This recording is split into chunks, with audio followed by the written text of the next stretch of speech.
तरफ से। ये इस कोर्स का लेक्चर 2 का पार्ट 2 है। काइंडली पेन पेपर पेंसिल आप पकड़ लें ताकि आप इम्पोर्टेंट पॉइंट्स को नोट डाउन कर सकें। इस लेक्चर में हम पोर्टफोलियो मैनेजमेंट डिस्कस करेंगे। पोर्टफोलियो मैनेजमेंट सबसे इम्पॉर्टेंट टॉपिक है आपकी पूरी ट्रेडिंग जर्नी का।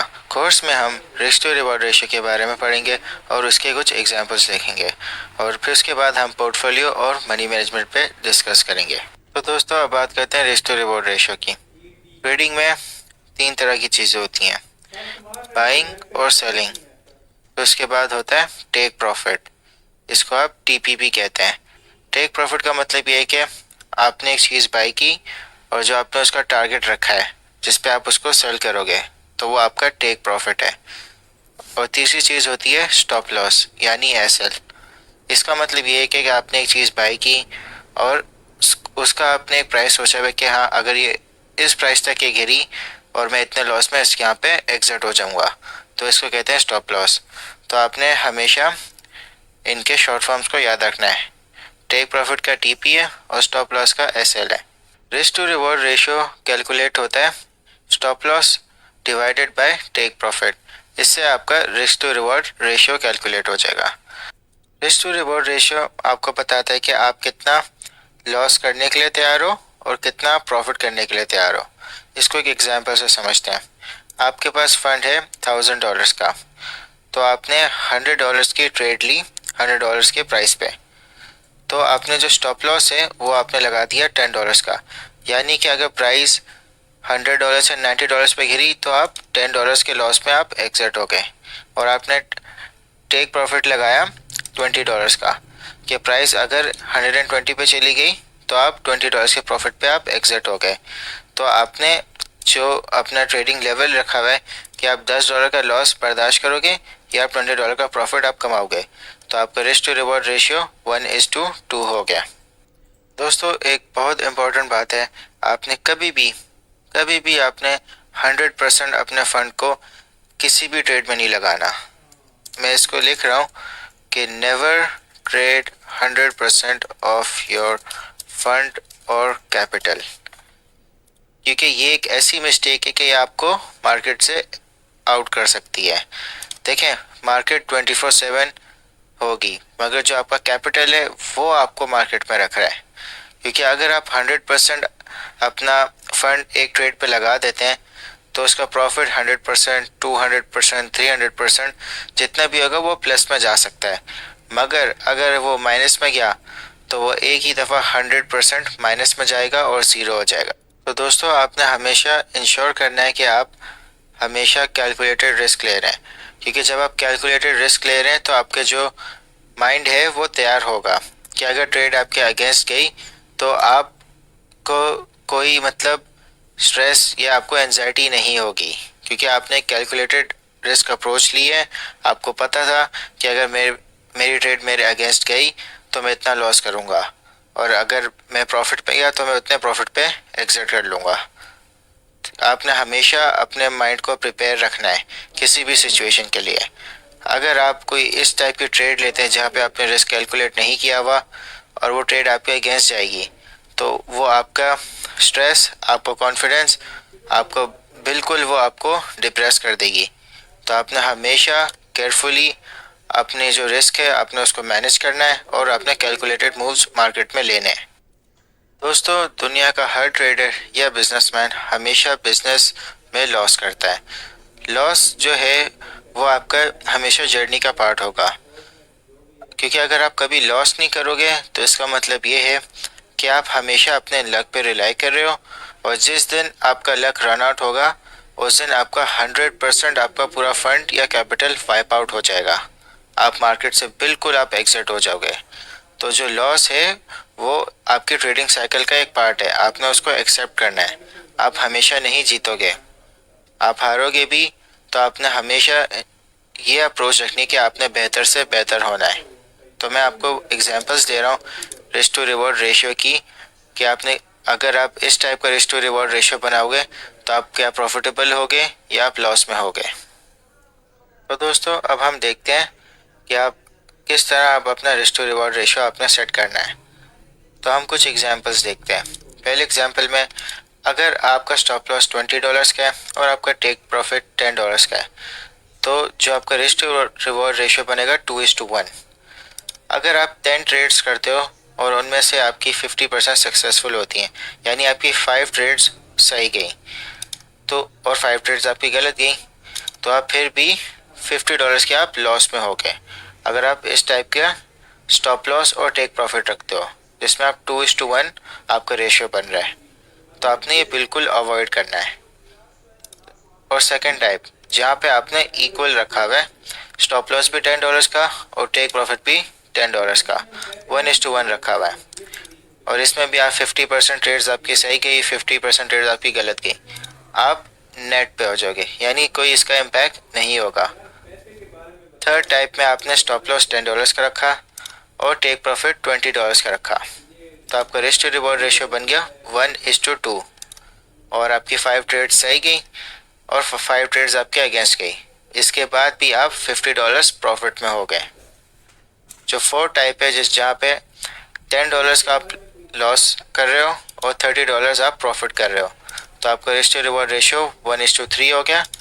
आपकी 5 ट्रेड्स सही गई, 5 ट्रेड्स आपकी गलत गई, इसके बाद भी आप $100 प्रॉफिट में हो गए। और फिफ्थ टाइप अगर आप देखें, आपने जो लॉस है वो आपका $10 का है और आपका टेक प्रॉफिट $40 का है, और रिस्क टू रिवॉर्ड रेशियो आपका 1:4 है, और आप सपोज कर लो कि आपकी 25% ट्रेड सही गई, यानी आपकी 3 ट्रेड्स सपोज कर लो सही जाती हैं और 60 ट्रेड्स आपके अगेंस्ट जाती हैं। इसके बाद भी आपने $150 कमा लिए, तो आपने हमेशा रिस्क टू रिवॉर्ड रेशियो हमेशा आपने ज़्यादा रखना है कि आपका रिवॉर्ड ज़्यादा होए और लॉस आपका कम से कम होए। दोस्तों, अब हम बात करते हैं पोर्टफोलियो मैनेजमेंट पे। पोर्टफोलियो मैनेजमेंट में आपके पास हमेशा 3 टाइप्स के अकाउंट्स होने चाहिए। सबसे पहले आपका ट्रेडिंग अकाउंट होना चाहिए। इस पे आप इंट्राडे, स्कैल्पिंग, स्विंग ट्रेडिंग, आप किसी भी ट्रेडिंग आप इस अकाउंट पे करोगे। आपने डिसिप्लिन ट्रेडिंग करनी है। डिसिप्लिन ट्रेडिंग इसलिए क्योंकि अगर आप डिसिप्लिन मेंटेन नहीं करोगे तो आपका जो अकाउंट है ये वैनिश हो जाएगा।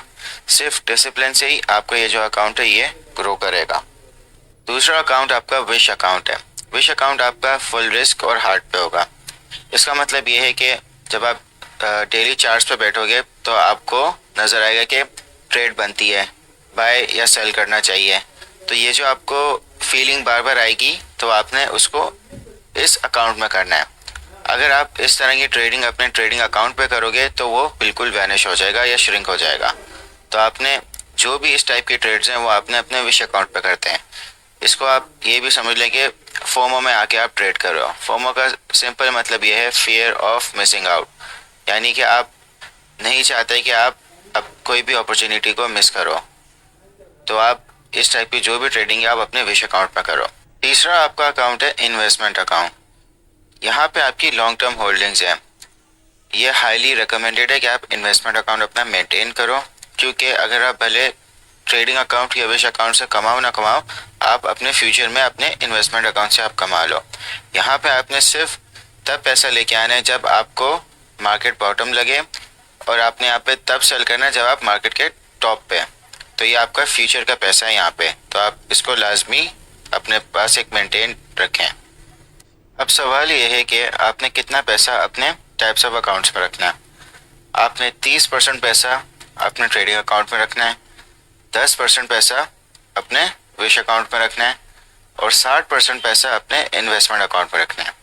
अगर आप इस परसेंटेज से अपना पैसा डिवाइड करेंगे तो इन केस अगर आप ट्रेडिंग अकाउंट आपका नेगेटिव में भी जाता है और इवन विश अकाउंट में भी जाता है, मगर जो आपका इन्वेस्टमेंट अकाउंट होगा वो आपको लॉन्ग टर्म सिक्योर कर लेगा। अब हम बात करते हैं कि आपने इन अकाउंट्स को कैसे मेंटेन करना है। सपोज कि अगर आप ट्रेडर हैं, आपके पास $1000 है अपने ट्रेडिंग अकाउंट में, आपने 25% उसको कैश में रखना है। अगर आप क्रिप्टो में कर रहे हैं तो आपने उसको स्टेबल कॉइन्स में रखना है, और अगर आप स्टॉक्स कर रहे हैं, फॉरेक्स कर रहे हैं, तो वो आपका कैश में होना चाहिए। तो आपने नेक्स्ट 25% जो है आपने उसको पंप एंड डंप में रखना है। क्रिप्टो में पंप एंड डंप पॉइंट्स बहुत होते हैं, जैसे $100 पे चले गया और $10 पे गिर गया, तो एक बहुत ज़्यादा रिस्की मूवमेंट होती है। तो उसके लिए आपने 25% अपना अमाउंट रखना है, वो भी आपके $250 हो गए। फिर अपने इन्वेस्टर अकाउंट में आपने सेम 25% आपने कैश में रखना है और जो 50% है वो आप हाई कैप कॉइन्स में इन्वेस्ट करेंगे और 25% आप मिड कैप कॉइन्स में करेंगे। फिश अकाउंट में तो आप 100% आप ट्रेडिंग करेंगे फुल रिस्क पे, और जो फुल आपको इंट्यूशन या फीलिंग आ रही है आप इसमें 100% आप ट्रेडिंग करेंगे अपने अमाउंट पे।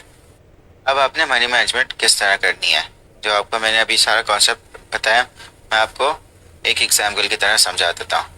जैसे आपके पास 1 लाख रुपए हैं तो आप 30,000 रुपये अपने ट्रेडिंग अकाउंट में रखोगे। फिर उसके बाद उसमें से आपने 7,500 कैश में रखना है।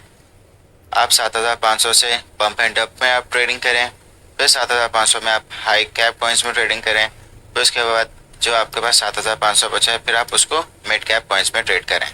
फिर आप अपने इन्वेस्टमेंट अकाउंट में आपके 60,000 रुपये होंगे, उसमें 15,000 आपका हमेशा कैश में होगा, 30,000 आप हाई कैप कॉइन्स में इन्वेस्ट करें, फिर 15,000 आप मिड कैप कॉइन्स में इन्वेस्ट करें। फिर लास्टली आपका जो विश अकाउंट होगा वो 10,000 रुपये का होगा, उसमें आप 100% आप ट्रेडिंग करें। अब ये जो कैश रखने का मेन मकसद ये है कि ये आपका एक इमरजेंसी फंड है कि अगर आपकी कोई ट्रेड गलत हो जाती है तो आप इस कैश से आप उसको वापस आप रीलोड कर सको। तो आपने हमेशा कैश में आपने मेंटेन रखना है एक इमरजेंसी फंड। आप किसी भी फाइनेंशियल मार्केट्स में याद रखें कि बहुत हाई रिवॉर्डिंग है, मगर हाई रिस्क उन लोगों के लिए है जो ट्रेडिंग कर रहे हैं बगैर किसी एनालिसिस के। वो वक्ती तौर पे जीत सकते हैं मगर लॉन्ग टर्म में वो बहुत कुछ लूज कर जाएंगे। जितना उन्होंने ज़्यादा कमाया उससे कहीं ज़्यादा वो लूज कर जाएंगे। तो आपने हमेशा एनालिसिस के साथ अपना रिस्क को कैलकुलेट करके तो आप हमेशा स्ट्रेस फ्री रहेंगे क्योंकि आपने अपनी वर्किंग की हुई होगी।